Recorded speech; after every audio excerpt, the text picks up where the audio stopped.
we can change the world. And I believe the change begins with you and me. I stand before you here today, a very proud gay man, a member of the clergy, and a proud Vietnam-era veteran. I want to tell you today that for a long time I was the real queer in our community because I was proud to have served my country. I've got to tell you, mine is a little different from what happened to me in the military.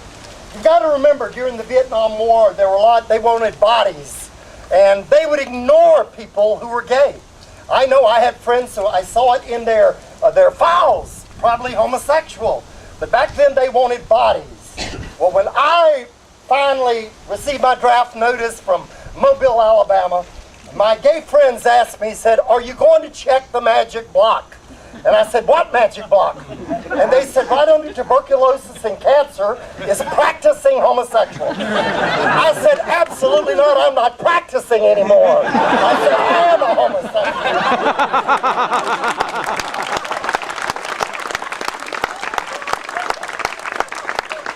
I lasted 3 weeks in boot camp when I decided I didn't like the U.S. Army. And I marched into my first sergeant and said, "Guess what?" He said, "What?" I said, "I'm a homosexual."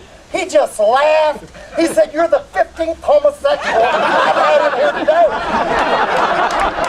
He said, "Why, everybody turns queer in the 3rd week of boot camp." On me. He said, "But I'll tell you what, I'm going to see you to see the psychiatrist, and when the report comes back, you're not a homosexual." He said, "I'm going to kick your butt all over the post." I said, "Groovy, man, just get me there." They never sent me to see the psychiatrist.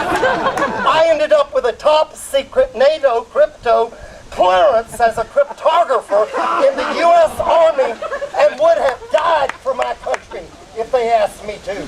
I want to tell you something. Once I arrived there, I had made up my mind. I told my mother when I came out of the closet, I will never lie again about who I am.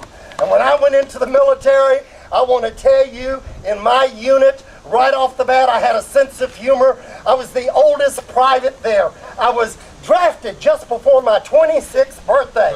And so here I am, this old man in this young unit, but they love me. And I got them up to all camp with each other. I had them calling each other Mary and girlfriend. I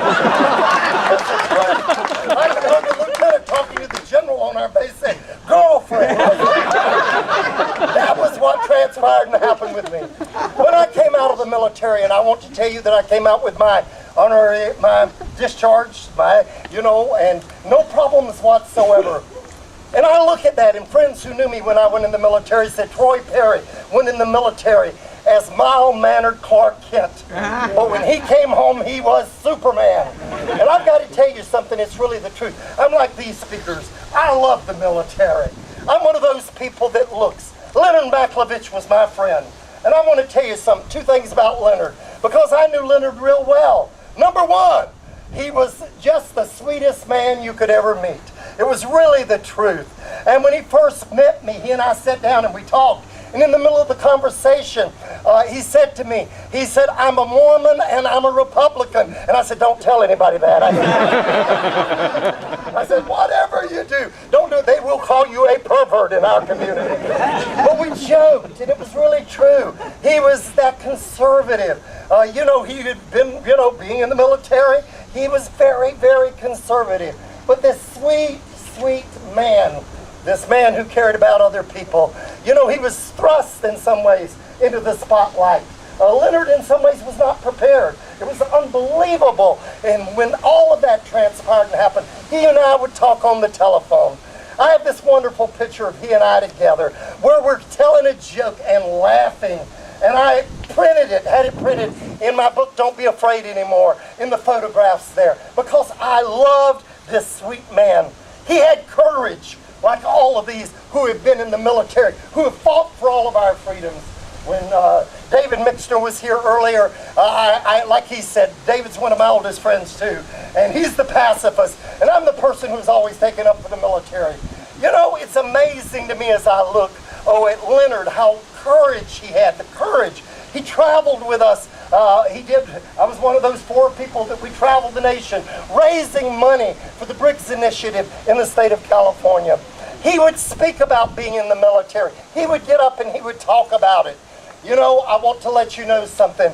As soon as Don't Ask, Don't Tell is defeated, Metropolitan Community Church is going to put in the first gay chaplain in American history. I want to let you know.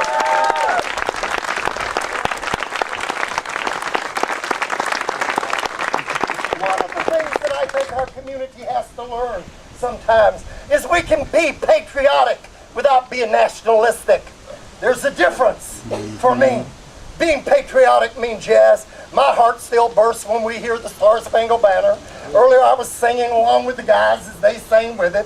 When I see the flag, it excites me as an American. But I never want, all of these individuals who have been in the military, all of us, we know we don't want to see war. The last thing usually the smart military leaders is they don't want war. I'm pro-GI and anti-war. I want to let you know right now as I stand here with you. But I do realize, and I thank God for people like Dan and all the other speakers who have spoke here, the others who have served in the military, because whatever we do, we cannot stop this fight until we win. Last Sunday, I preached in our church for our 41st anniversary of my founding Metropolitan Community Church. I told our church, and I say to you, our community here again today, whatever we do, we cannot stop this struggle. To young people, I say to them, just as we do over and over again, whatever you do, as Michael said, marriage is important to me. My partner of 25 years, we married in Canada, came home, sued our state. I performed the first gay marriage in 1970. But I tell young people today, whatever you do, if I die tomorrow, keep our struggle going until we win all of our freedoms. Thank you so much. When I was in the military, they gave me a medal for killing 2 men and a discharge for loving 1.